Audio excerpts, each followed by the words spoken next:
ஆண்டவர் ஒருத்தர், ஆண்டவர் இயேசு மட்டுமே இருக்கிறார். அவர் கூட தான் நான் பேசிட்டு இருப்பேன், அவர் கூட தான் எல்லா இடத்துக்கும் ஆண்டவரை நீங்க கூட வாங்க, நான் ரேஷன் கடைக்கு போறேன், என் கூட வாங்க, பேங்க்குக்கு போறேன், எனக்கு அந்த ஜாபை முடிச்சு கொடுங்க, நான் மார்க்கெட்டுக்கு போறேன், இது நான் வந்து நீங்க எனக்கு வாங்கி கொடுங்க, நான் ஏதாவது மறந்துட்டேன்னா நீங்க எனக்கு மெமரி பவர் கொடுங்க, நான் வாங்கணும் அப்படின்னு சொல்ல.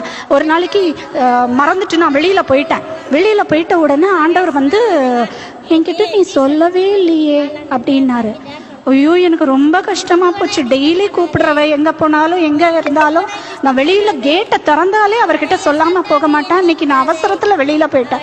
அவர் என்கிட்ட நீ சொல்லவே இல்லையே அப்படின்னாரு. எனக்கு ரொம்ப கஷ்டமாச்சு. ஆண்டவரே நீங்க வாங்க வாங்க வாங்க, நான் சொல்லலைனாலும் நீங்க கூட இருக்கணும், நீங்க வாங்க கூட அப்படின்னு சொன்னேன். இன்னைக்கு வரைக்கும் அவர் தான் என் கூட இருந்து வழி நடத்துறாரு.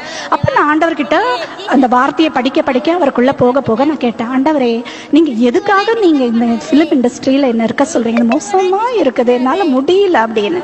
அப்ப அவர் சொல்றாரு, நீ எங்க இருக்குன்றது முக்கியம் இல்ல சாந்தி, நீ எப்படி வாழற அப்படிங்கிறது தான் முக்கியம்.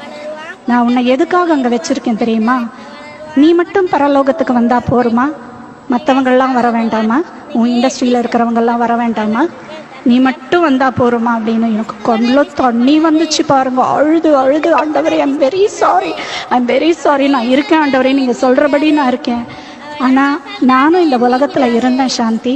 எப்படி இருந்தேன் தெரியுமா? பாவிகளுக்கு மத்தியில இருந்தேன், பாவிகளுக்குள்ள சேரல. நீயும் அப்படி